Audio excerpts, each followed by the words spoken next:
Welcome, everybody, to week 5 of the NLC. My name is Scoundrel, and I'm joined on the desk today by Trouble, Gulborg, and Medic. But before we get into the day, I have to say thank you to our sponsors, who are El Giganten, Corsair, Telia, and MasterCard. So thank you very much to those guys.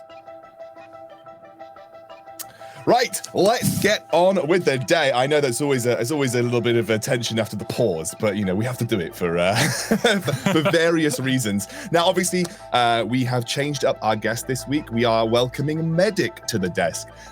We replaced Froscurian with Medic, and he's now coming in to fill the shoes that she left. And Medic, are you up to the task, mate? Are you up to the task? She is a sneakerhead. She has some pretty nice shoes, so hopefully I can fill them pretty well today. And also, it's a bit nice for me because I have not been on a broadcast with Medic for quite some time, and we actually started our esports career together. So yeah, it's along 6 years ago. So it's nice to have you back. Yeah, it's great to be back, man. I'm looking forward to the game. but at risk of making this show an entire Medic Scoundrel reunion, let's move on with the show, because obviously last week we had some really interesting games. We started to sort of doing these plays of the day. So I want to have a look back at some of those more influential plays that we saw from the previous week, and we can kind of go over some of the more interesting ones. Let's bring in the replays and we can go over them. Trouble, obviously, lots of expected results last week, but a couple of exciting results too. Yeah, but what? Pick me first, because oh my god, I'm so happy they started the replay with this play. I didn't know this was gonna happen, but this play from Hatrix right here just made my week. Actually made all 4 weeks that we've been doing NLC. He absolutely styled on Godsend. VTXL completely changing their style, funneling everything to the mid laner, and he just comes out the true winner right there, carrying that team forward. That was the icing on the cake for me that week. Yeah, I mean, I'm actually I kind of remember that. You can tell I was really happy about that play. I'm so excited. Up until that point, XL were actually not like dominant versus Godsend, but that was actually a pretty scary game for XL as well. Let's have a look at some of the other plays, though. You can see here, this is the Barrage versus Dusty game. This was definitely a slobber knocker. This is a really tense game. I mean, this was an extreme tense game, and I feel like this is what we're getting every time we see Dusty play. They really like to draw these games out, and unfortunately for them too, I mean, I don't think they like losing, but they tend to do so quite often when it gets drawn out like this. So yeah, obviously a really interesting game we had on our hand here, but really not working in the favor of Dusty. Barrage maybe on the upswing though. Yeah, I think that's something that we'll obviously discuss as we go through our day. Barrage will be playing today. Let's have a look at the standings, though. We can kind of get a recap of where we are. We can see exactly how both of the groups are shaping up as we head towards the second half, or actually fully into the second half of our split now. BTXL at the top at 5-1. Nordavind hot on their heels with a game deficit to catch up on. Right down at the bottom, though, Team Singularity at 0-5. So a bit of work for those guys to do to avoid that relegation spot. Going into Division B, a little bit more clear-cut with the top of the table. Fnatic 5-0, Tricked obviously there or thereabouts, but the bottom of the table is a bit more elongated with Dusty and NMM both at the bottom with 1-4 and 0-5. But I think the big discussion point that I kind of want to bring in here, just based off the standings, guys, is that we are now into the second half of the tournament. We have passed the midpoint, and this is the point where we have to start thinking about playoffs and thinking about relegations. Let's start with the clear front runners. BTXL and Fnatic. They are doing what we expected of them here, Trouble, and they are at the sort of the very front of the run here in the NLC. I'm really happy to see Fnatic. I think it's a very clear-cut way that they're playing the game. They know exactly what their strengths are. They don't necessarily have to try anything crazy right now, or until, you know, a team actually opposes them and beats them, they might have to actually figure out a different way of approaching the game. But at this point, it just looks perfect. You know, they have Deadly on that carry spot, and then Kasing, I started talking about BTXL all of a sudden because I'm so upset about BTXL. I'll get there, BTXL. I'll get there. So yeah, for Fnatic, you know, they have Xmati and Bravado in the bot lane. They're doing absolutely fantastic. We had a few question marks in EU Masters, but they seem to be playing very clear cut right here, and it seems to be working for them. And the big question marks that we had for both BTXL and Fnatic is, sure, they can beat most of the teams, but how dominant can they be? You know, if you have the clear #1 winner, you need to be smashing everyone that's underneath. and weaker, on paper. And as for BTXL, I still have question marks. They haven't necessarily found that one playstyle that necessarily suits them and they can go forward with. We see Kasing one day he's Roman, one day he's not Roman. One day it's funnel everything into Deadly, one day it's funnel everything into Hat-tricks. Is it a multi-threat team, or is it a team that's still figuring out how they want to do it? And the thing that's important for both BTXL and Fnatic Rising is not just about, winning every game. You want to get top spot in your group because it means that you are likely to avoid the other on the other side when we get into playoffs. Like first place, second from each side of the division. So if BT come first, they're not likely to play Fnatic Rising when we get into that playoff format. And it's just so important to make sure you are avoiding the other team from the LEC, because otherwise you might be getting put down to the second bracket of our double elimination playoffs. Yeah, of course. But moving the discussion away from BTXL and Fnatic, they are quite clearly teams that we expected to do well. The people that are closest to challenging them, Nordavind and Tricked, neither predicted to be at this point, at this stage of the tournament, and they are the surprises, Gulborg. I think genuinely surprises from what we thought they would, or kind of what we expected from them coming into the NLC. Speaking of Group A here in the beginning with Nordavind, I am pretty certain that Nordavind has solidified themselves at the second best at least, and there's no one that's really going to contest it. If someone is to contest Nordavind, I think it will be ENCE, but the rest of them have made it quite clear that they are still having issues that they are struggling with, and I don't see them fixing them anytime soon, or at least for this week. I think it will still need a lot of work for those teams to come up and contest them. So to me, Nordavind seems like a team that's got those fundamentals in their place, and they just seem really strong in that second place. I even think that they might contest BTXL. On the other side of the bracket, obviously, we have Tricked, who's setting themselves up nice for that second place.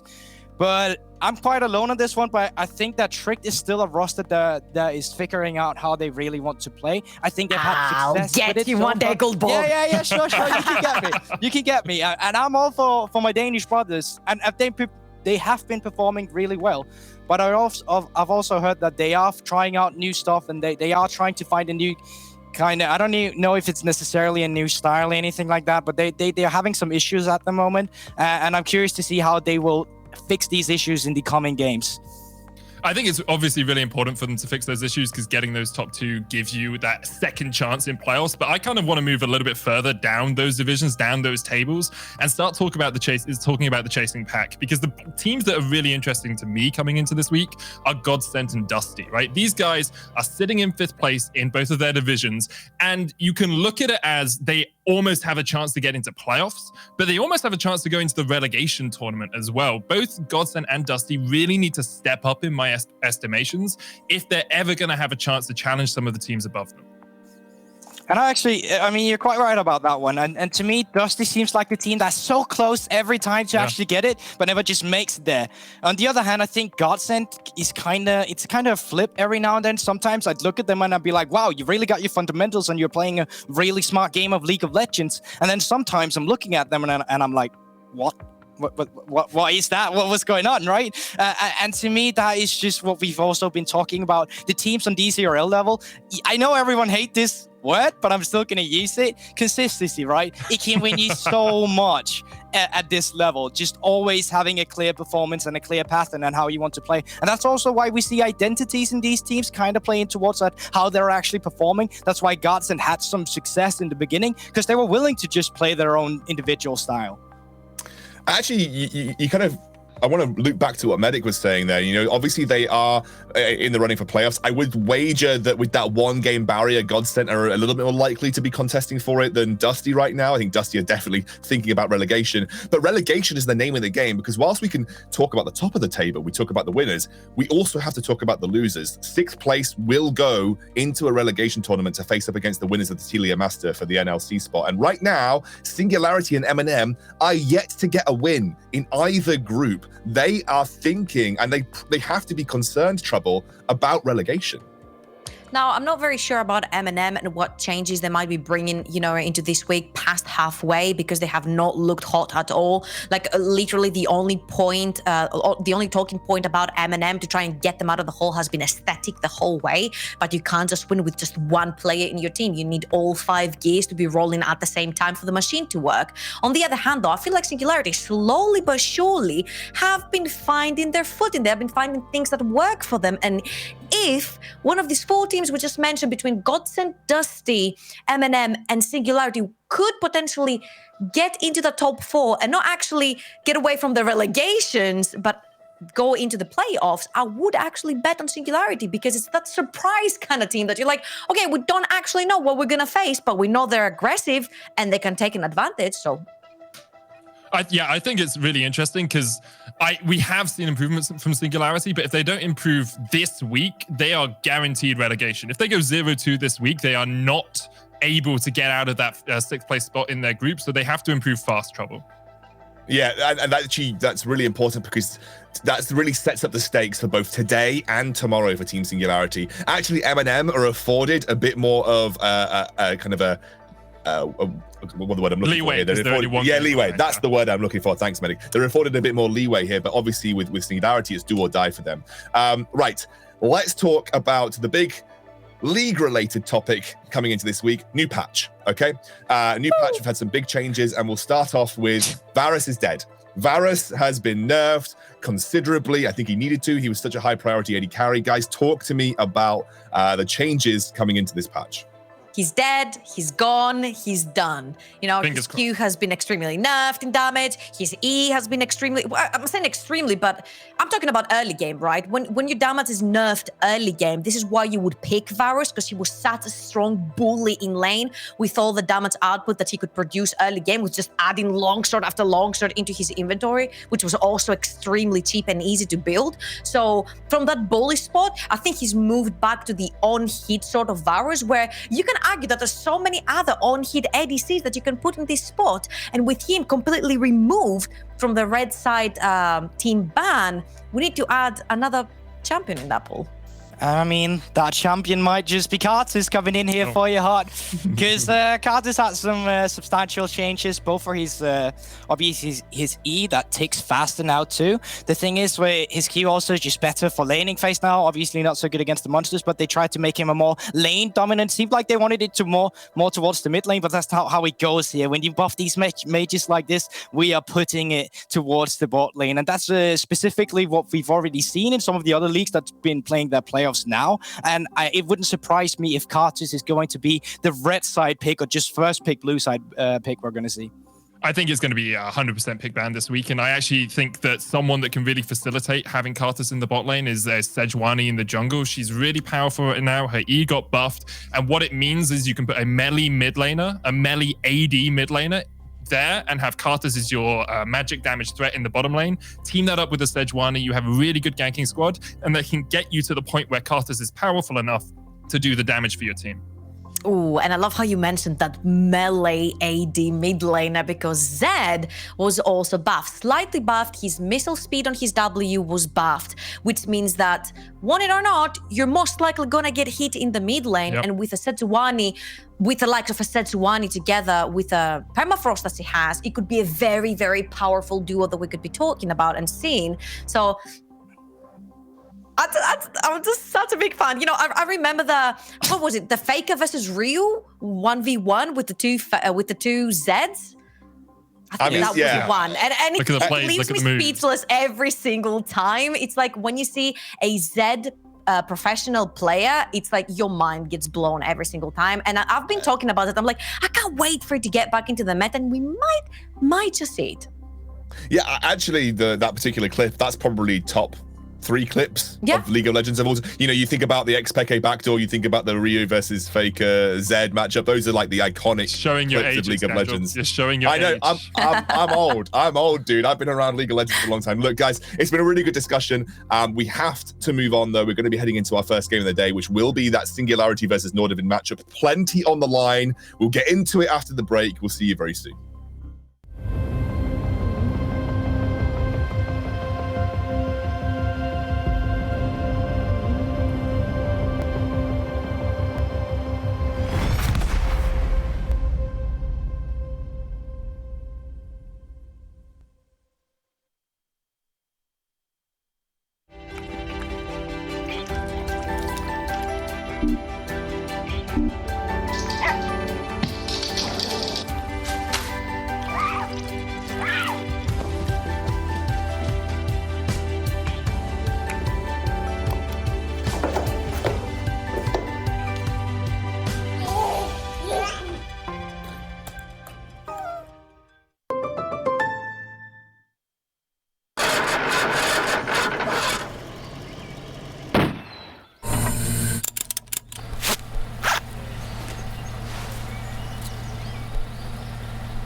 I feel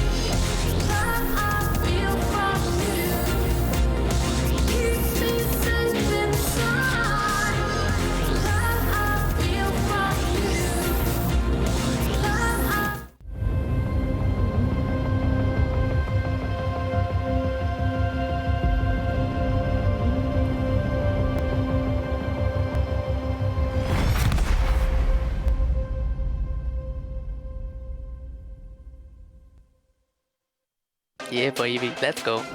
Look how quick this Baron is dying. Flipper has to make a miracle of steal. Can he do it? Yes, he can! Flipper steals the Baron! Legions will take it. Coming on, massive charm!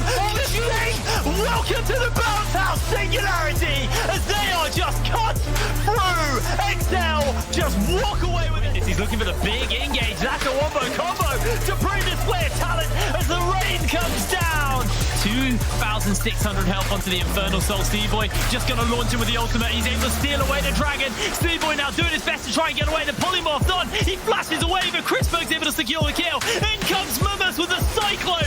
The knockups for days. The Moonlight Vigil spreads. And Nordavind just walk through Godsend.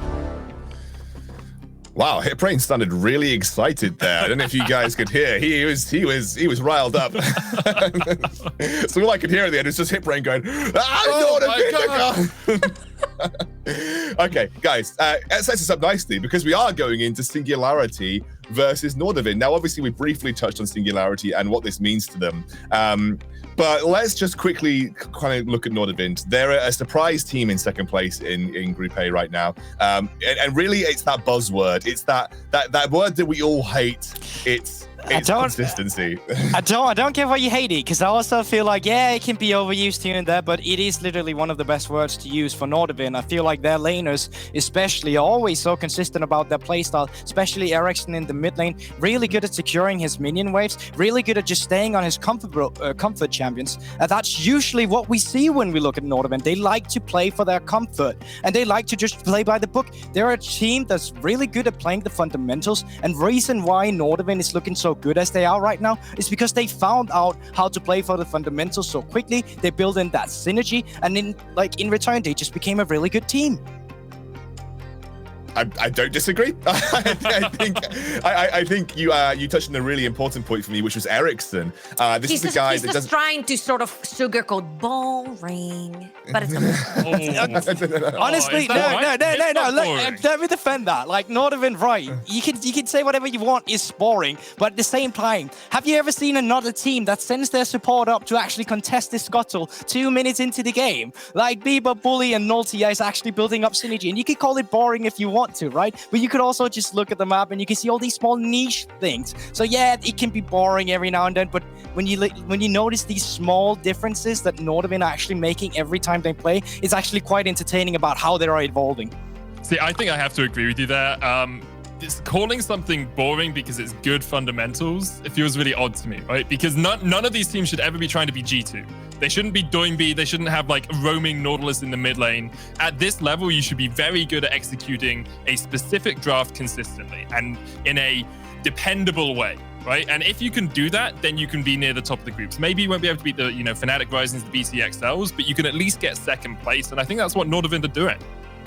Can I say I just like Fiesta? I'm sorry. I'm addicted to it. I'm sorry. Right place. I love Fiesta, but to win games, you don't need Fiesta all the time. You say that, but going over to Singularity, I feel like this has been a fiesta, as in it's been a party every time Singularity plays, right? Been a party for their opponents. Yep. See, they're trying to get to the climax of the party. They're still at the preparation. They're putting their hats on, they're serving the drinks. No one has arrived yet, but slowly but surely they will get there, because they have finally found, not just the style that suits them, because we knew from the start that, with Vrao and Flaxes, they play the more aggressive early game, sort of, we want to fight you 1v1 skirmish style, sure, but they needed to tie this in with the rest of the team. We felt like Scooter was a little bit lost when they were playing together. There was no coordination between them, but in the last 2 games, they were able to pull off a poke composition, at least until the very late game. They were able to pull it off. Poke compositions are really, really tough to pull off. They managed to snowball, sure. Late game is still a little bit of a struggle decision-making wise for them, but I do believe it's Vrao's birthday today. This is the party we're talking about. That's what they were setting up for. I'm not going to pull you up on pulling off a composition and losing with it. I'm not going to pull you off. I'm not going to pull you off on that one. But look, let's kind of get down to the really important part of Singularity.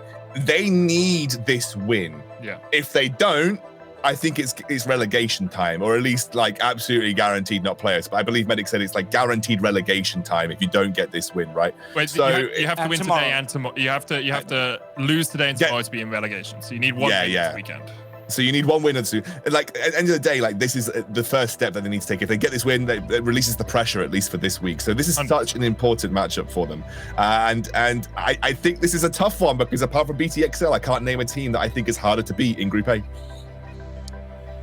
Yeah, I very much agree with you. I think to me, Singularity need to show me more than they showed us last week in this game. If they lose, I can kind of forgive it because it's a really tough match, but they need a little bit more. They need a little bit more, and then they have to beat Godsend tomorrow. And also, they're not going up against a team where they have like various play styles, and you know that, oh, maybe if we catch them picking the weakest sort of play style, we can maybe beat them at it. But Nordavind is all about comfort. They're like, okay, cool, we'll just pick a composition that might be a little bit, old by the book, but at least we feel very comfortable. So this is when they picked, Misfortune for Crispec. He was feeling comfortable on it. He showed how comfortable was on it. He carried, and then they were like, cool, you might not even have in your mind that Misfortune is playable right now, but we did pull it off. And Singularity have to have this at the back of their head, that they're going against a team that can resort back to a lot of comfort, and when they're in it, they can't be beat. So we've talked a lot about this matchup. Okay. Wait. I saw you go to the beat first. Okay. They might be able to get beat. There you go. I wasn't going to say anything. I wanted to let you have it because it tied very nicely into predictions. Because despite what Trouble's saying, she didn't actually believe it. Come on, man! Don't do this right now. Oh no! These are the predictions for today.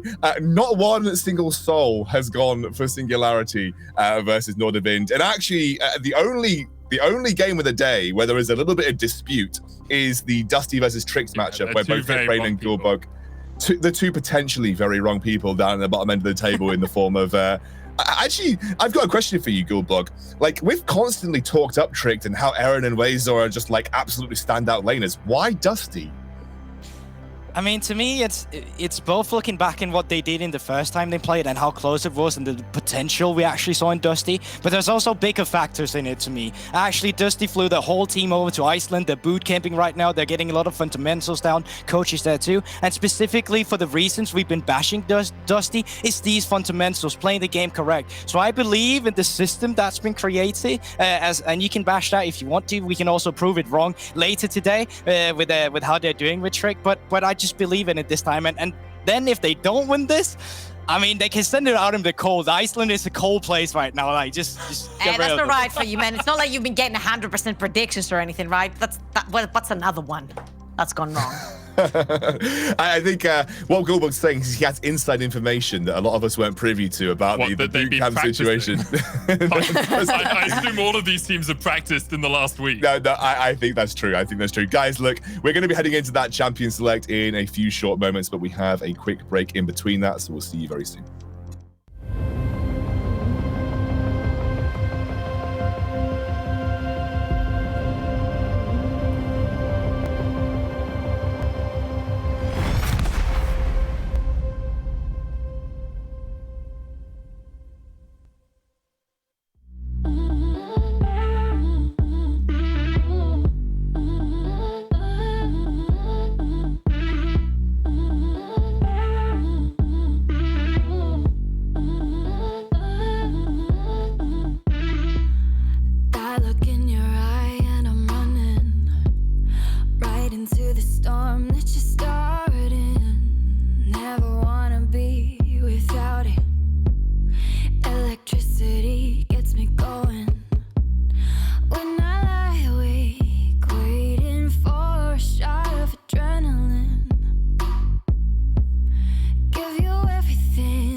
Okay. Scared. Hey. Get on your best, cause you see it now. You're flying high, never touch the ground.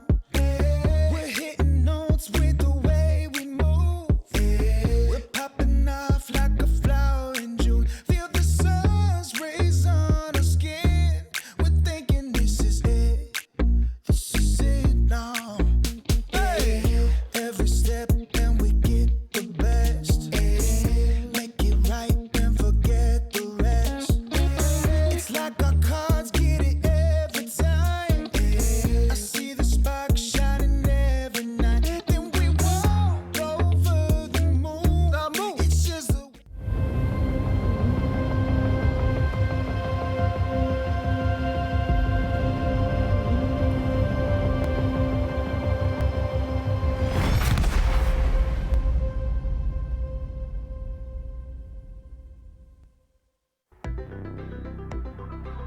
Champ Select ready to go here. Team Singularity on blue side, Nordavind on red, and already Wukong taken off the table. There was some discussion about whether some of the changes on the patch would affect him. Looks like Singularity are still keen to take him off the table.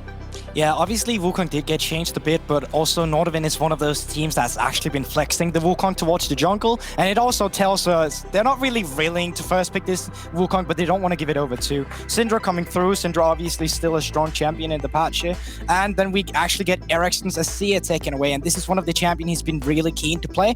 And what do you know? Varus is still not here, but a Deadman Karthus is here. Yeah, no real surprises that the Karthus gets banned here on red side. We said it in the pregame. We think that's just going to replace the Varus from now on. But we'll see where Nordavind decide to go, because I do think we'll have a bit more flexibility with first pick here for Singularity.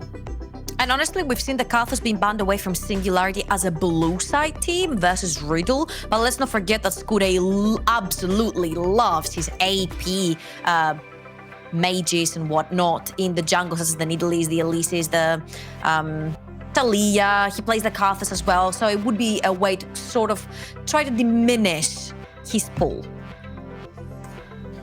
Oh, Yeah, there's another one. There he There goes. it is, Like yeah. I was gonna say, you can take away the Karthus, and obviously that's a flex, especially for Singularity, as you're saying. But taking away the Italy too, it is just because we have been talking about Singularity as one of these teams that actually likes to have their own comfort too, and they have these kind of wild picks coming in. Scooter obviously has been playing this in the league for the past 2 games, so I think it's just a respect ban coming in, saying that we know this is the kind of style you play, and we just don't want to deal with it.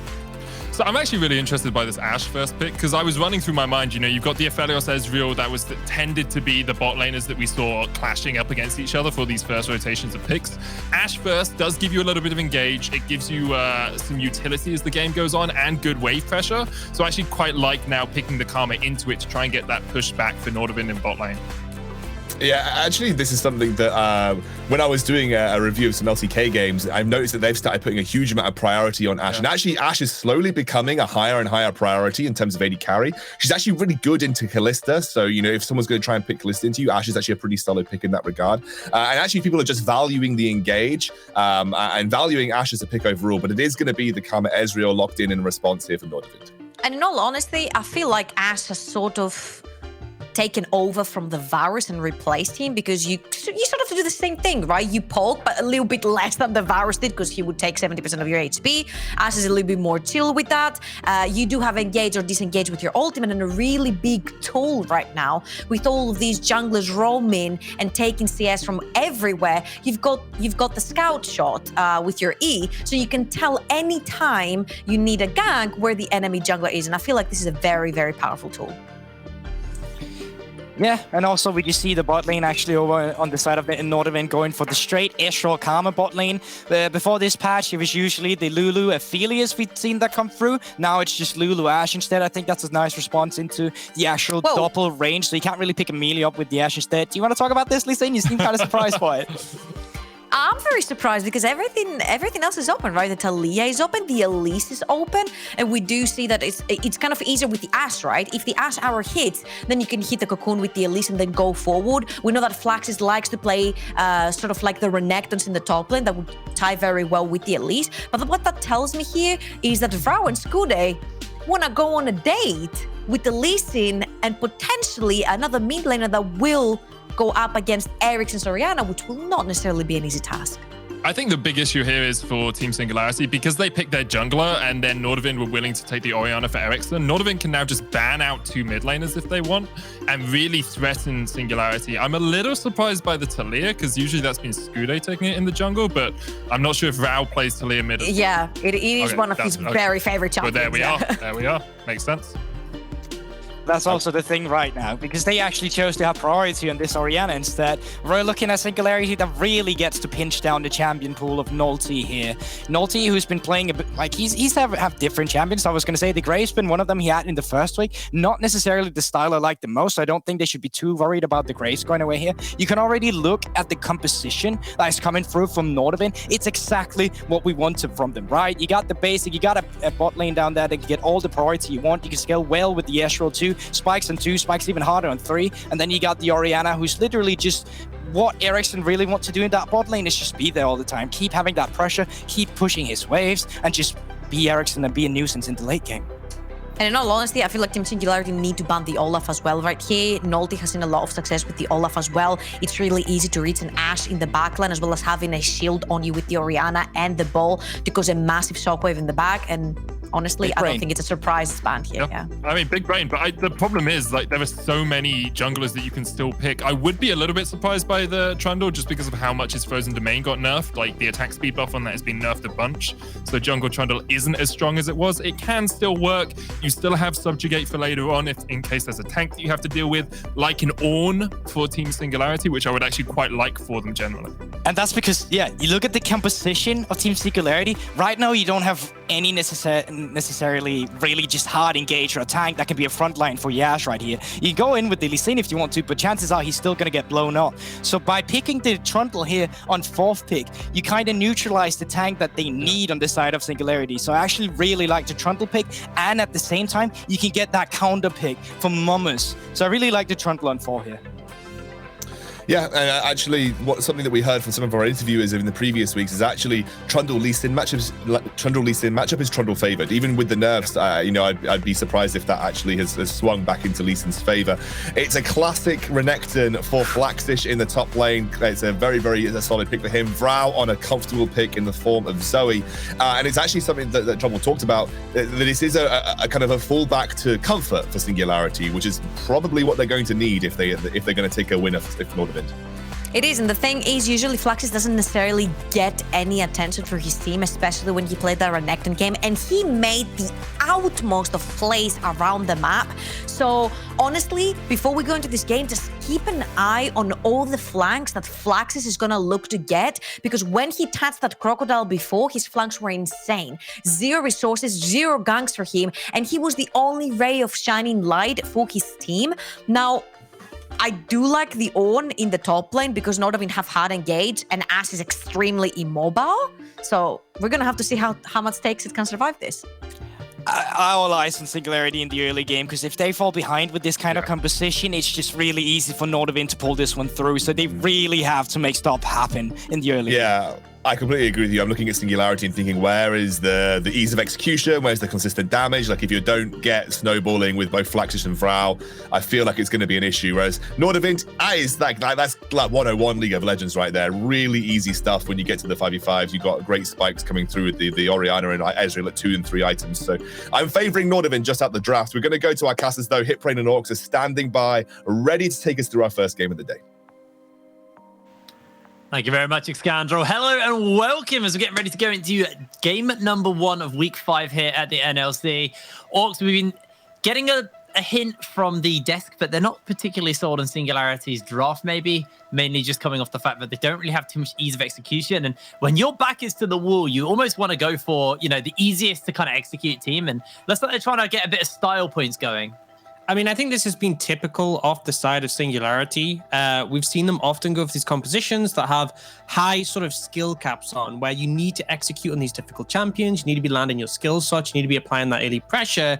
And it's been something I've criticized quite a bit, because when a team is struggling, you want a niche composition, but it's clear this is their comfort. It's clear this is their style. We see Vrao looking to consistently challenge in the mid lane. We see Flaxish looking to try and find a favorable early matchup. And it's no different this game. It's going to be Scoot very much playing around those solo laners, trying to set them up for success. And in fairness, their bot lane does scale well, so they do have that as a win condition if they get the lead. That's the big thing, if they get the lead. Nordavind have been a super consistent team, very straightforward front to back composition here. It's a hard game for Singularity. We knew that before this, before going to the draft, but the draft just puts even more pressure on them. Yeah, Nordavind has shown us that they're very comfortable in executing their play style. They're very by the books and kind of, they're almost quite formal, almost in a way to kind of talk about them. They just read how to play their game. They understand their kind of play style. They understand their comps they like to draft, and they execute that very well. And Singularity have been a wild card, to be completely fair. They've gone 0-4, and if they lose today and if they lose tomorrow, they are then looking at relegations, and they're going to have to play through all of that as well. So it's scary for them, but this is an explosive comp, because if Singularity do start to get ahead, it can get a little hairy for Nordavind. Yeah, because they have a lot of tools to just chain picks together. You have the Lee Sin, the Zoe, the Ashe. If you find someone who's out of position, if you find a good rotation, you can just look to consistently target people on the back of those. So there definitely is a big opportunity for Singularity to pull ahead in this one, but they do need to pull ahead. That is a big condition of this. They need Vrao to be strong. They need Flaxish to remain relevant into the mid game. And we've seen time and time again, when Lee Sins don't have that strong start, they do just end up flopping. Well, we've rolled through onto the Summoner's Rift for our first game of Week 5. Singularity versus Nordavind. Singularity 0-4 in Group A, while Nordavind are the second in this group. Looking to try and catch up with the likes of XL. It's a pretty tall ask for them, but they are only 1 point behind them currently. And that's the thing, is that both these teams have gone through the first round robin and essentially been unchallenged. Obviously, Nordavind got taken out by BTXL. BTXL actually did drop that game to Riddle, but for the most part, for Nordavind, if you're trying to catch them up, you need to be picking up every other game. You want to be making it so when you do face XL once again in the second round robin, that win ensures you're going to have first place in the group. So very much down to Nordavind to retain that consistency they've had and then keep stepping up their level when they get to that matchup against XL. But for Singularity, you can't sell us any other way. We talked about it on the desk. This is a very big uphill battle for them. But the main thing I want to see this game is our Singularity looking better. Oh, delayed invade coming out from Nordavind. Was spotted out by Vrao. The Scoot will also get spotted out by the Scryers. Takes making his way over with only 35. And we are going to have a contest for the red buff here. Full on brawl. Although it looks like Nordavind are going to get dissuaded away. Volley goes down, and actually they're not quite done yet. It's very scrappy start. Very punishing for them to back off now, so they are going to stay. Their level 1 is huge, and you can see Ericsson now has priority and has moved down. Good's already exhausted. Has to hop out with a shield. Nulty taking a lot of damage as Vrao looks to make his way forward. Comes in with a flash. Nulty going very low. The Ignite's burning. And first blood picked up for Take Set. Nordavind are just going to have to scramble away as Bebop will get chased down, slowed down by Singularity. They lose the red buff, but they get the kill. Yeah, just a nice punish there from Singularity. Held their nerve, and as much as there's a strong level 1 from the Trundle, the Ezreal, and the Karma, they matched that. The Ashe was particularly dominant there, just landing the volleys that's going to hit everyone, slow them down. And critically, although Nordavind got the red buff, it wasn't Nulty who got it, so he didn't hit level 2, and now Flaxish, he's just looking to challenge him even further here. This is disastrous for Nordavind. Now, Flaxish being on that level 2 and Nulty only being level 1, he's feeling comfortable to step up. However, Ericsson's making his way over, so is Vrao. Flaxish could find himself caught out a little bit here, gets the stun off onto Ericsson, dashes away, and now Vrao's the one receiving a little bit of punish. Nulty going to get sent back with half HP, and Scoot is going to continue to contest here. Meanwhile, in the mid lane, Chrisberg and Bebop are being bullied out by Singularity's bot side. I mean, this is just... Obviously, they have traded heavily on a take step, but Chrisberg has red buff. He has an XP advantage. They shouldn't be getting shoved in here. They should be having control in this matchup. So, take step and only 35, really holding their own in this one. Yeah, because the key thing is that red buff was secured by Chrisberg, so Nulty was not able to pick up that CS and getting killed. Really has slowed his pace down in this game. Although, with the constant invades we are seeing, the same can be said for Scoot as Flaxish having a double dash away from Mummus. I mean, Flaxish really sacrificed a lot of pressure in his lane by walking towards Nulty. Being level 2 on the Renekton as well, you are actually pretty weak. You need your level 3 really to sync up your abilities. So, I mean, Trundle's fine at level 1. He just bites you, steals your attack damage, and then suddenly you're just not really doing damage to him. So I think that was pretty costly for Flaxish, but ultimately he's going to just be able to catch that wave. Now, Takeset did manage to get a recall off and TP back in. So now has that Vamp Scepter, going to be able to sustain up a lot of the poke from Chrisberg and Bieber Bully. And I think that means that Takeset and only 35 can just continue to apply pressure in this lane, can continue to shove it in deep.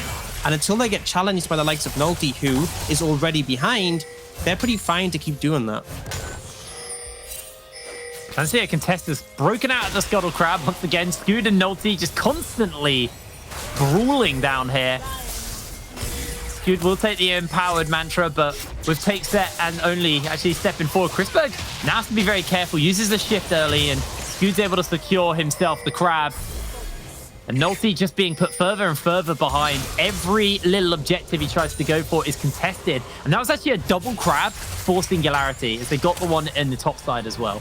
Yeah, and I feel like it's very weird here from Nordavind because they keep moving to assist Nulty, but they don't have the priority to do so. They didn't have priority bot lane, they didn't have priority mid lane, and yet they're still trying to rush over and help. And it's a no-brainer that they're not going to be able to contest that objective.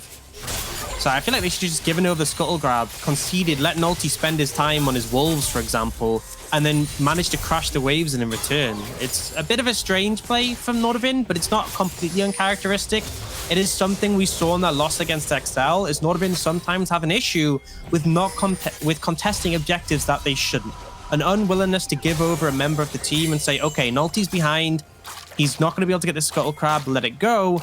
And instead, they feel like they're forced to try and contest it to sort of stop the bleeding, but in reality, it just kind of puts you even further behind. It's honestly not too disastrous, though. You are playing a Trundle, and we were looking towards Singularity to absolutely have to have the advantage in this matchup. So far, the early game's been okay. They're 500 gold up. You can see SCS lead in the top lane. You can see Takeset has that kill advantage, but it's fine for Nordavind so far. I do like this early aggression, though, from Singularity. This is what was getting hit on by the desk. Singularity do need to be proactive and make the plays happen. If they just sit on their laurels, they are just going to get outscaled by Nordavind. So I like that they are doing these early plays and looking for this early aggression, but for now, they haven't really been able to get too much from it. They got a very, very slight lead in the gold department, and most of that is just coming off Takeset finding that first blood. Nulty obviously is getting somewhat denied, but he's also staying relevant to Scoot as well, as a lot of time is invested on these kind of contests within at Singularity. So I want to see something a little bit more concrete in the next kind of 5 minutes out of Singularity.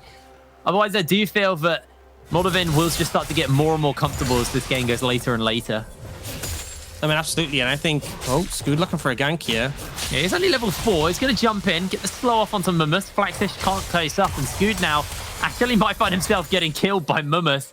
Is able to step off, but I was a little optimistic. You are only level 4 on the Lee Sin. And I mean, that's essentially the first gank we've seen from Scoot into these solo lanes.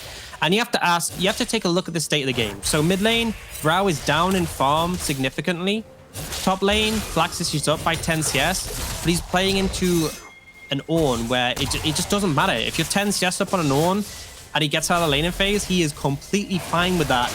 And this could well be the nail in Singularity's coffin. If Nordavind get this dragon, it could be disastrous.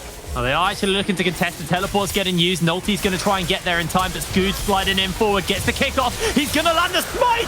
That's the steal. Shockwave on the free. Chrisberg firing the hurt into the Singularity members as Vrao is going to zone the Orianna away. Takes that, still not level 6. Just going to get jumped onto as now Nordavind looking for the desperation play. Flaxis goes in forward to the Dominus. In comes the call of the forward squad. Only dodging away on that ability is Bebop Bully able to survive the onslaught from Flaxis as Chrisberg able to get the kill. Mummus now comes in with True Shot Barrage, finds himself a double kill. Vrao picking up the flashes as Chrisberg gets the triple kill. He's looking for the quadra. He's not going to be able to find this. He's taken down. Nordavind get the win in the team fight.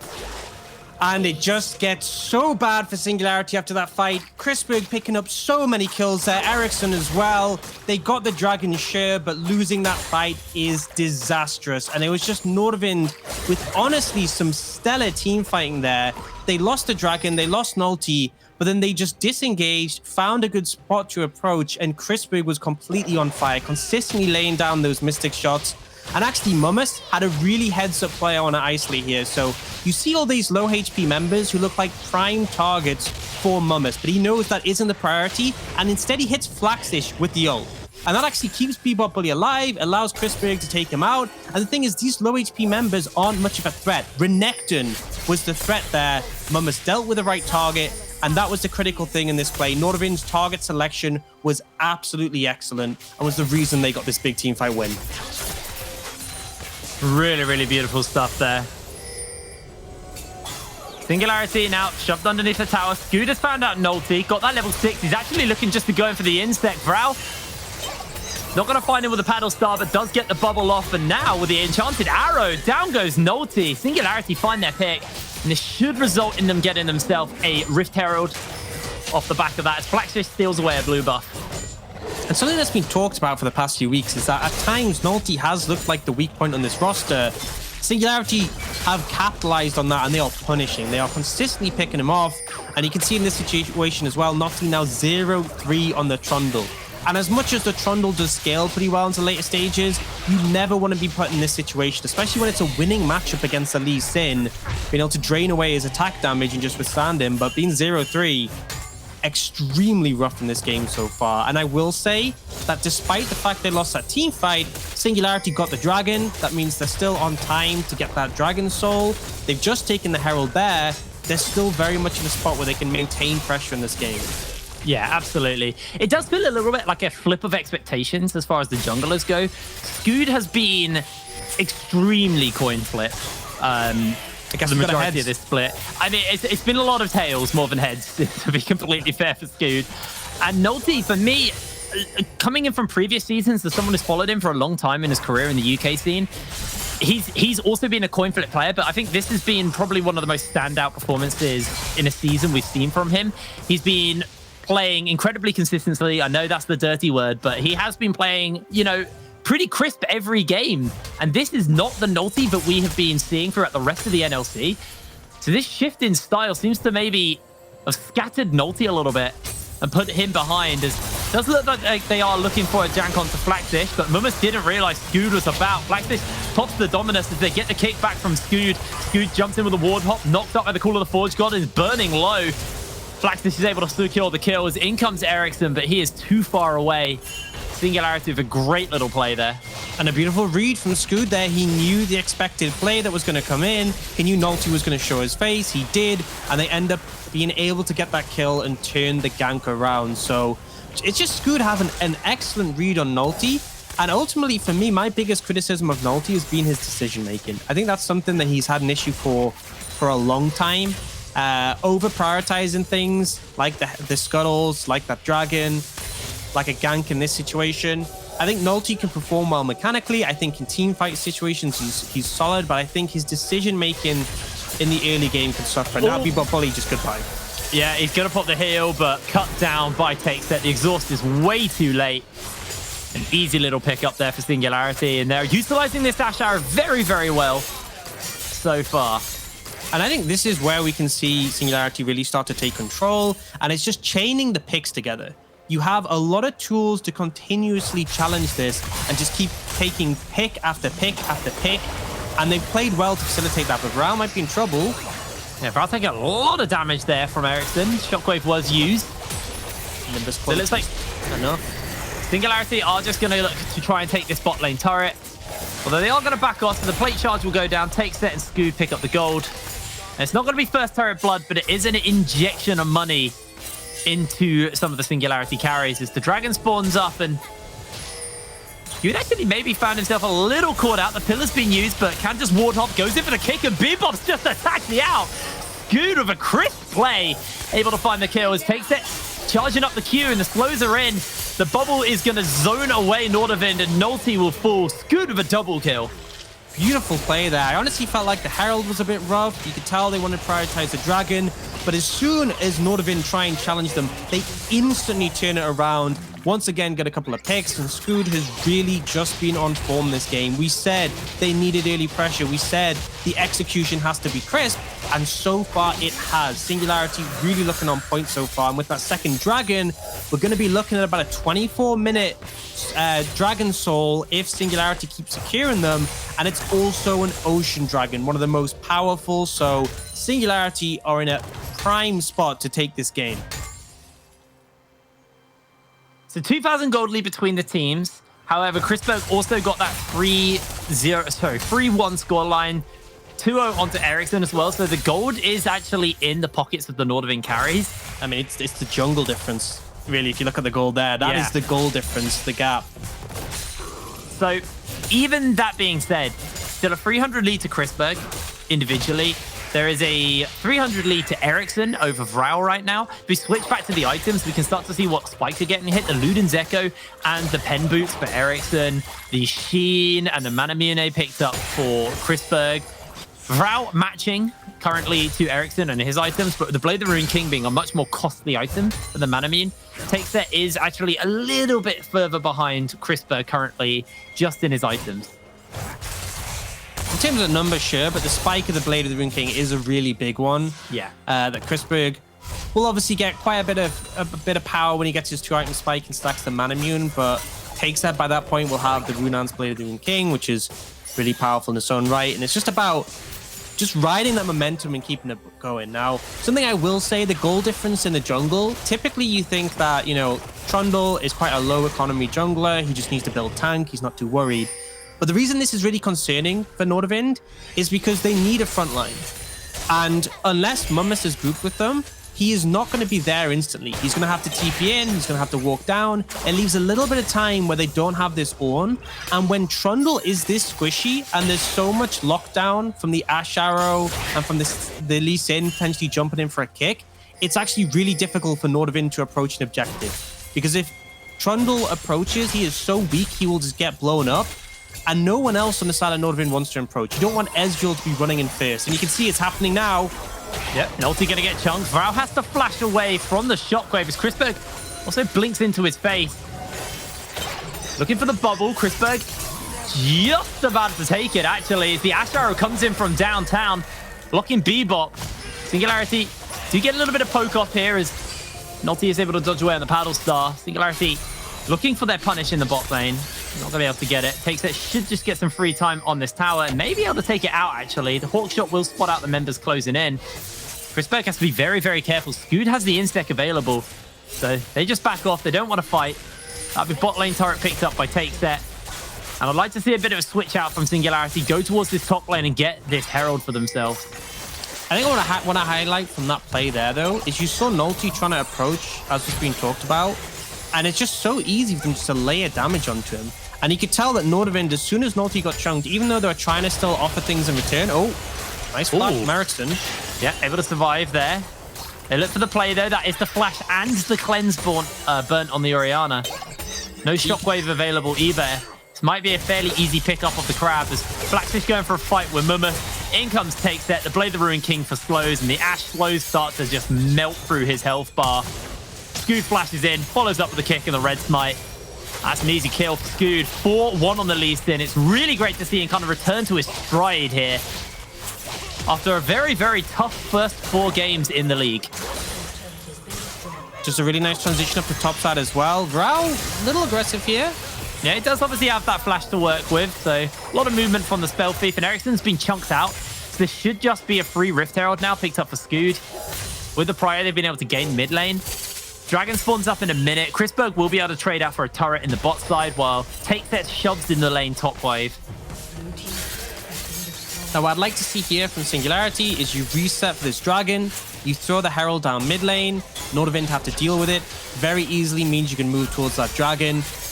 I actually think for Nordavind, after Mummus clears out this wave, I want him to walk to the bot side of the map. Like I said, you need Ornn there to be your front line because Nolty is so weak. So catch this next wave, instantly run down bot lane. Don't rely on the TP being a threat. You need this next Dragon. If you give it over, Singularity are going to be in such a great spot. And you need Mummus to be there, to be that front line, to be that engaged threat. That's the critical issue, is that whenever Singularity want to fight, they can choose to take it.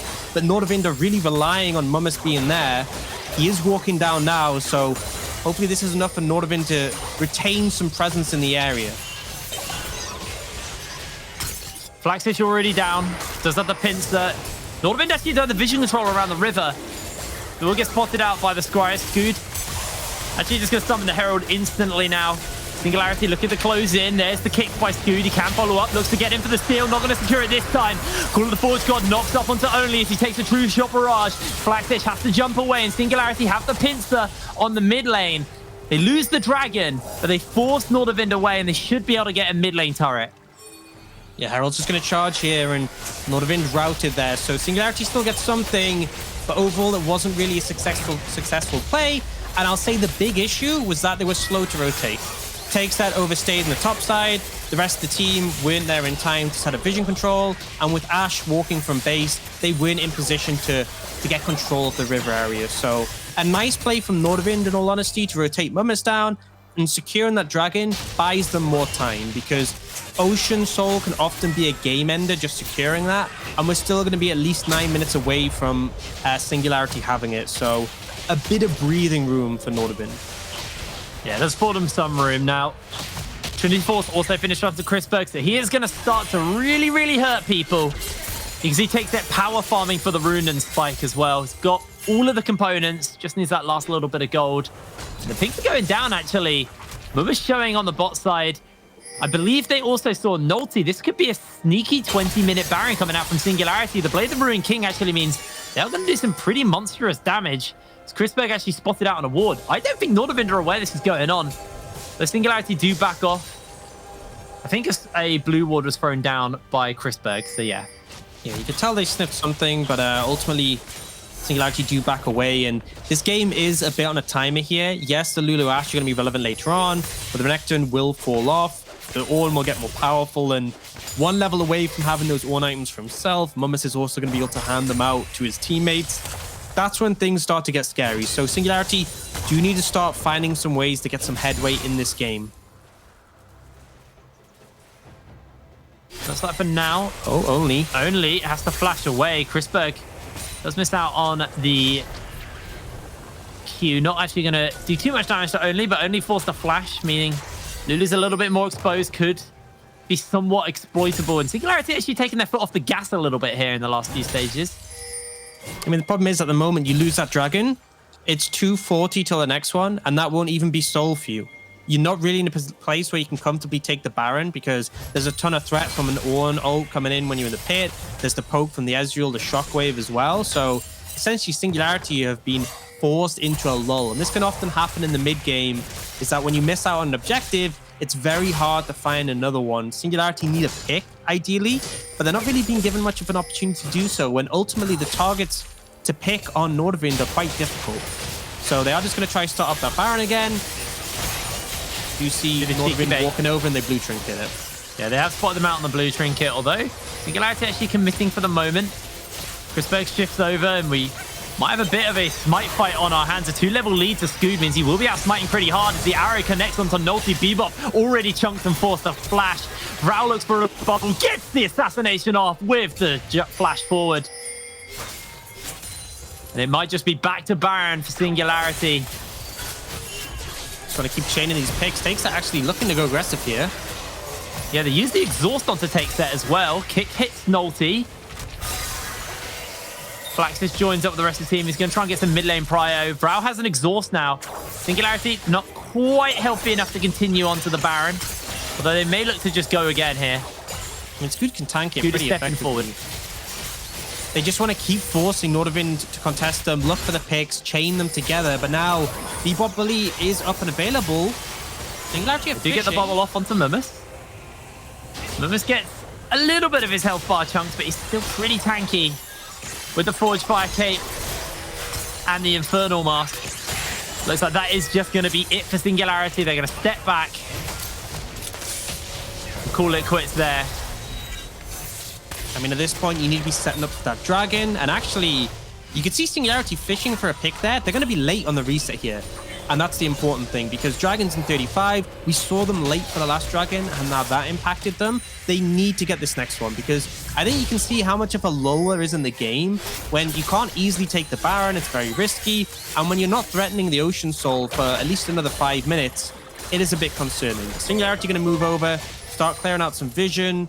They want to try and get this Dragon and just put even more pressure on Nordavind. They are 4,500 gold up. They should be able to take this, but ideally they want to find a pick before it starts to just secure themselves that advantage. The teleport there for Takes It was actually really nice. It afforded them some room, and Singularity is just going to start this Dragon up. It will actually cut through fairly quickly, so if Nordavind want to contest, they have to do it now. The Ash Arrow will connect onto one. Takes It has to flash away. Scoot gets the kickoff. Nolty's forced out as Chrisberg caught out by Flaxish. The Dragon is still aggroed up, but Singularity just running through Nordavind. Health bars are melting. Dragon is picked up, and Mummus is forced to run away as Takes It will take him out.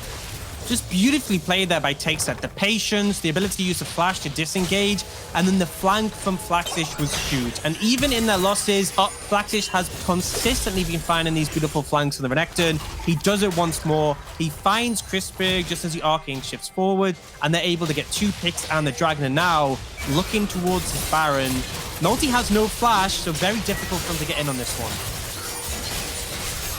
Also, with that 3-level disadvantage, his smite is going to be pretty hard to time as Vrao lands himself for Paddle Star. Nicely going to go for that, though, with Bebop and Ericsson about.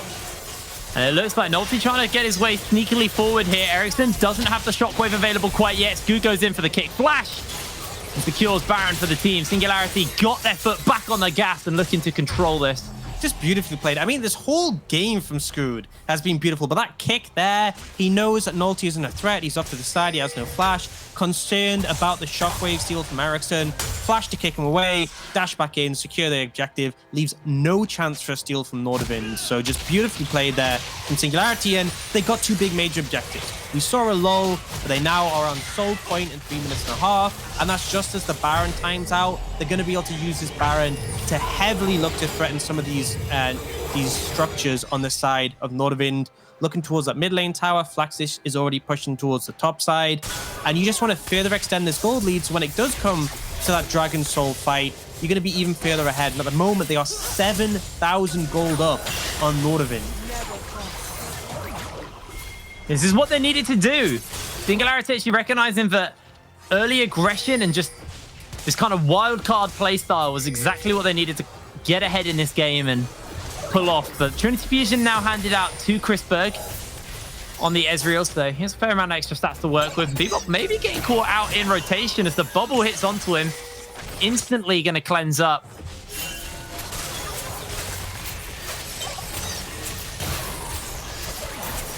You just can't walk up. Yeah. Even Mummus is scared to walk up, and he is so much tankier than everyone else in the team. You're scared of the Zoe harass. You're scared of the arrow coming down. Very easy for Singularity to pick up these structures. They get a tower mid, they get a tower top. Utilizing their comp effectively. And we definitely talked about, in the past weeks on the desk, Singularity been ramping up, but really it feels like it's all come together in this game. Oh, they are fishing. Asharo's going to hit. Ericsson takes a fair amount of damage, but he is just getting a little bit of damage thrown into him, but looks like he's going to be okay. And the critical thing here is that by trapping Nordavind in their base, they're not going to be able to walk up and contest the vision around that dragon. So just keep applying that pressure, stop Nordavind from even leaving their base area, and it means that they're going to have a really difficult time contesting that dragon. Oh my lord, wow. Half Elf in Chrisberg and Bebop there. Single Paddle Star. Actually gets that top lane tower, so tons of pressure here. Singularity actually just forced in their hand here.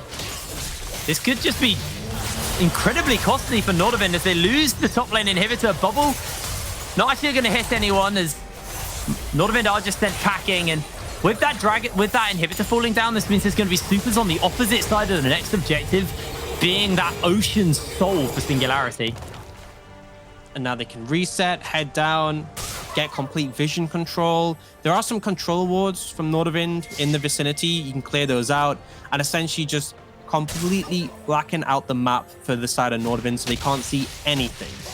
So just be a very easy dragon pick if they secure that, because Nordavind, they need to force in and try and answer this right now, but they're 8,000 gold down. They're down in experience as well. Takeset is really spiked. He's got the Infinity Edge as well as the Runan's Blade of the King. He's got the Executioners. This will not be an easy fight, but I think you have to take this as Nordavind, because if you lose this dragon, you lose the game. Oh, that pillar may just have cost Scoot his life. He has to use the kick onto Nolty. Redemption comes in for the hill. Ericsson flashes forward and flashes, catches him out. Takes it, secures the kill, and Nordavind lose their mid. He saw the hero play. He saw the flash shockwave and just ended up whiffing it. Got instantly punished and... Oh! Ouch. This actually could just be Chrisberg dying. If he takes a kick or a bubble, he might just die. Gonna clear out the way for the moment as Flaxus jumps in, takes it, just firing away on the sidelines. Exhaust is gonna get used, and Mumus, very low HP, but they don't really have the damage to stick into him as Rao goes forward, looking for Chrisberg once again, goes in with the flash out. Bubble lands onto one, he paddle stars backwards, tries to get that last little bit of damage off. I mean, they're so scared of him, they won't even walk up. Why would you? This Zoe hurts so much. I mean, sure, but it's like this Zoe's up in your face. It's only 2 people. You're 4v2, and I know Chrisberg's low and lower mana, but it's like when that happens, you know the game is just over. Like, you can't even contest the Zoe going crazy up in your face, using triple flashes to have nothing left. And at this point, it's just, you know, Ocean Soul for Singularity, Baron in a minute. The gold lead is almost 10,000. I think this might be, I mean, this will be, unless something drastically changes, Singularity's first win of the split. It's just a matter of closing it out clean and crisply. They've got the Ocean Soul. Baron spawning up in 45 seconds. Chrisberg is still a threat. Got the Death Dance, got the Trinity Fusion, got the fully stacked Mirror Mana. You can see, though, that Envision are itching for immediate powers. They've upgraded the Luden's Echo onto Ericsson as Scoot's just looking for the kick flash. We'll get the damage off as the Shockwave connects. Follows back up as he looks to chase him downtown. Arrow's not going to quite hit his Scoot. Maybe getting a little bit over-eager. Just have a Guardian Angel to res up as Takeset makes his way forward. Nolty slowed down and Takeset just melting through these health bars as Mumus is being chain slowed. A double kill for Takeset. Chrisberg was way too low. Way too slow.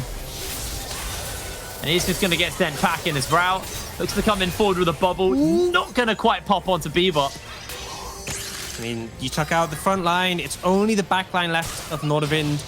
I think they could have ended there, but they are playing this safe. When this is the first win of the split, you're not taking any chances. They'll just move on to the Baron. No chance of a steal, really. And this is just Singularity dotting the I's and crossing the T's. 7-1 now and takes that. And something I talked about earlier in the game was how Nordavind have a great front-to-back composition. If the front line can stand in front of the carries can be safe, they should win. That doesn't work anymore. That doesn't work when there's an Ocean Soul. That doesn't work when Singularity are 10,000 gold up. They can no longer play their composition in the way it's intended to because they are so far behind. They are now relying on finding picks like they're trying on Scoot. And the problem with that is that they don't have a great pick composition. They don't have really strong engage tools other than the Ornn.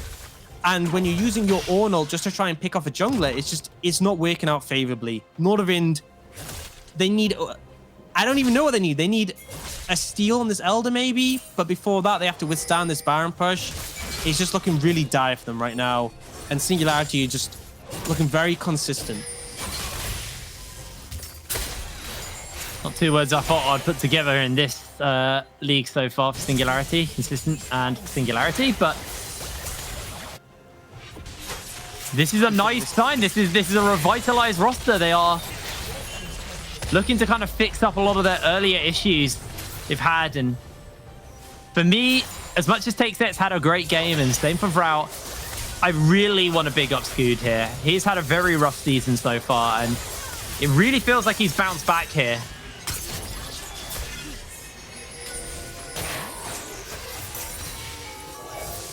And I think the big thing is just what this means for the team, because not only is it their first win, but this week they have 2 games. They needed a win in one of them at least, or they are just locked into relegations if they lose both. As I'm saying, it's seen engage. Yep, only is going to be one get caught out for the moment as the true shot comes in into the Ash Arrow. Bebop getting chunked. Is able to survive, but the turret will not. Blackfish also getting some free time as Muma's getting slowed down. So much damage being put out by Techset. Inhibitors are just going to get chipped away so quickly by Singularity. As they take bot lane, they're going to take mid lane. Blackfish actually also taking top lane. Almost catching Nordavind out with their own playbook here. Playing League of Legends by the books.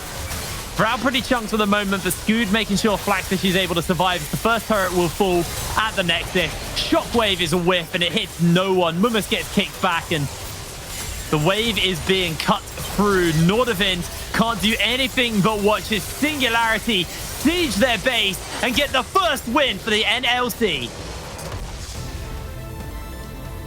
Their first win of the NLC, sorry. Just to be completely not clear. The first win. We've had a lot of those. It's not the first win ever.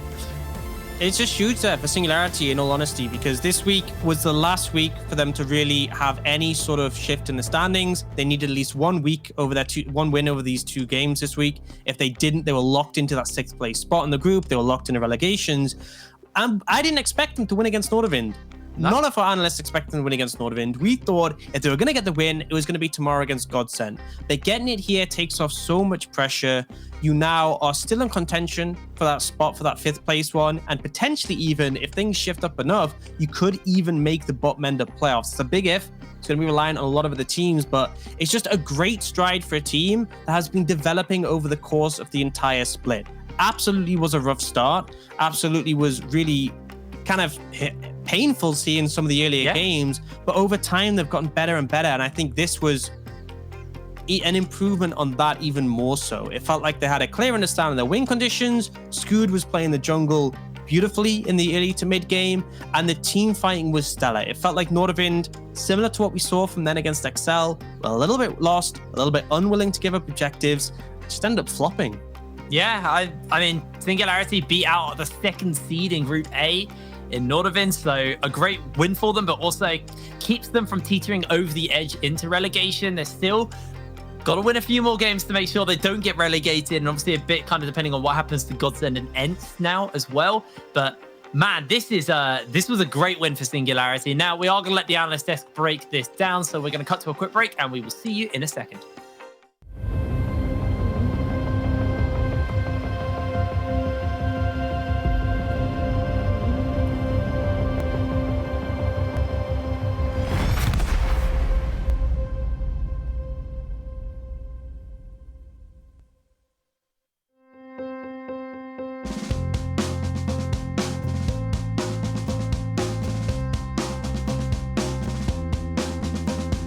People going out tonight, don't care if I'm alive or not. The shock is the taking of an offer of a dressing room of wine and shots. The plot to come and have the time of your life inside with us. Come and have the time of your life tonight.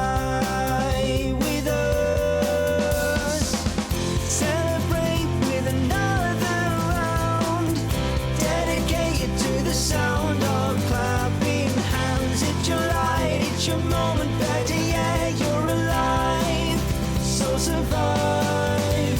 Another place for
I wanna be.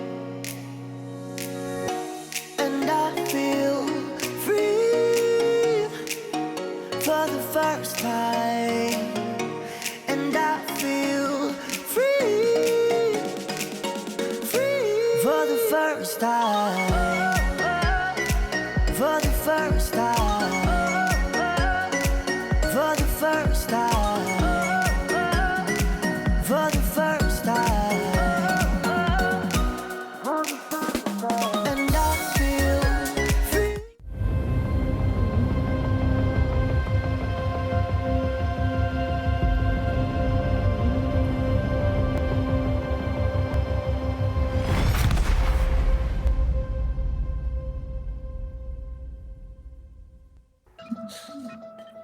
When the chips were down, they only went and done it. Singularity, they get the win when they needed it. This keeps them out of relegation for this week at the very least. And they did it despite one fight in a pretty dominant fashion as well.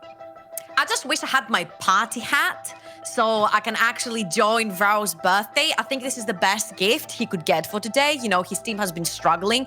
They get their first victory. They get it against the second seed in this group that is a very dominant group from that fashion. And in all honesty, this looked like, I'm not gonna lie, until that ace, it looked like typical Singularity. Then they got their stuff together and pretty much everyone shined individually. Their bot lane was getting 2v2 kills in the bot lane. Skure completely outshined Naughty. They shut him down. Flaxus on his Renekton was spot on with every teamfight that he had in his flanks and getting into these 5-man and getting complete control with his ultimate and the damage down in the enemy team. And then Vrau was the birthday boy. He deserved that. To me, I want to call it back to what we talked about in the pregame too, because you were talking about trouble. Have Singularity found their style? Are they comfortable with the current style they're having right now? And I mean, yeah, I guess we can say it's not the perfect style when you go into draft, but they worked with the cards they had and they played them perfectly, right? The early game went exactly as how they wanted it to go. We said eyes on everyone on the early game because that's where you really need to shine. They get the first Drake, they get the second Drake, they find the fights they really want to get, and it's just in Singularity fashion. You can say it's not proper League of Legends, but in Singularity can say no, it's our League of Legends. And I think there's actually two really interesting discussions when you look at the bigger picture that come out of this, right? Firstly, Singularity are safe from relegation not only for this week, but they are also challenging to not even have to battle relegation at all, right? If they can get above Godsent with a win tomorrow, if they can then maybe pick up a couple more wins, maybe Singularity have this miracle run into playoffs. But also, Nordavind losing, they play up against Ents tomorrow, right? If Ents win that game, Ents are now challenging for top 2 and the chance at double elimination in the playoffs. So this game has really turned Group A on its head in some respects. Like, expectation is BTXL will still be at the top, but the rest of it is very muddled now. Yeah, and look, and quite clearly, even the #1 Singularity fangirl did not vote Singularity in this What's going on, Trouble? Huh? I've watched all 5 weeks until now. You've been all about Singularity, and now you switch on the day they win. Come on, man. It's like when you just see them lose over and over, you're like, are they going to get it together or are they going to continue losing? If I knew beforehand that it was Vrau's birthday, I would have voted Singularity. I didn't. I just got to know 2 minutes before we went live. That's how we assess our decisions here at the NLC. Not actually analyzing League of Legends. If it's one of the players' birthday, they just automatically win their game. Now, look, guys, let's have a look at the play of the game. Gulborg is going to take us through it. So we'll bring it up on your screens, and Gulborg, walk us through this one. Well, this is one of the many Drake fights we have around Singularity. In the beginning, it's actually not looking too hot. They're placing really well up for this own ultimate, and as you can see, it's coming through. But take a look at Takeset in this fight, instantly flashing in to secure the threat onto Chrisberg, who's really the only threat in this team fight on the side of Nordavind. And after that, it's just really easy for Singularity to clean house. They get the Oceans, not Soul, but Soul Point, and it's just really easy for them to snowball the game from here. Yeah, I think I remember you guys talking and specifically saying, like, if the follow-up was there, that was not a good setup for Singularity. Like, if they got the Ashe, it was terrible. But, like, Nordavind just didn't have the follow-up from that Ornn ultimate, and it was, brilliant play just to be able to then return that internet fight around on its head. Look, I've actually got Only 35 waiting for an interview, so I'm going to have to bring him in, and we'll have a chat to him about that game, and also sort of about their sort of future in the NLC, because this is the first time that I get to talk to someone from Singularity, because you got yourself a win on the board, which is a big deal, because obviously we talked about this win was needed to avoid, or at least give you a chance of avoiding relegation. You know, if you were to go 0-2 this week, it probably would have been, you know, a relegation for or at least a battle for Singularity. So this win is so important.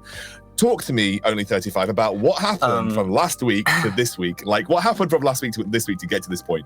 Hello. I think like before last 2 weeks, we was playing a bit unconfident. We was not believing ourselves that much, and we was not that much good team. So we was playing bad until the last week, I guess. And we are stepping slowly but surely. I hope we can get the playoffs.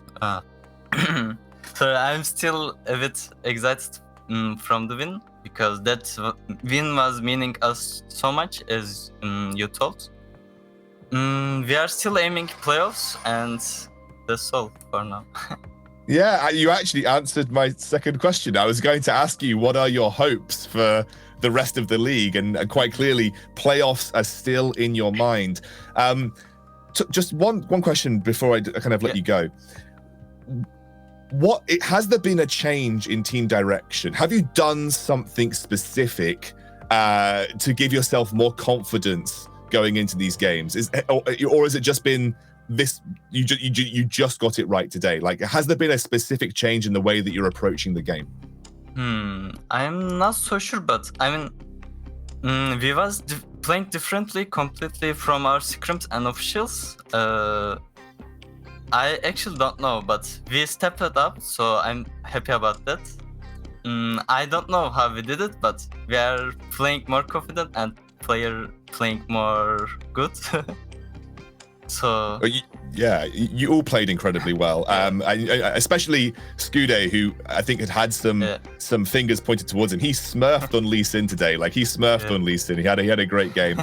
Only 35. It's honestly such a pleasure to talk to you. I'm glad that we finally got you on the show with Singularity getting a win, and hopefully you guys can make that miracle run, because it would be definitely exciting to watch. Thank you so much. Also, happy birthday, bro.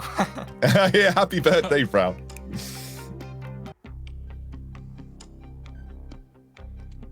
Oh, that was really sweet. Look, I'm gonna leave it here, because we do have more games to go today. So when we come back, we will be diving into the Fnatic Rising versus Barrage. We'll see you soon.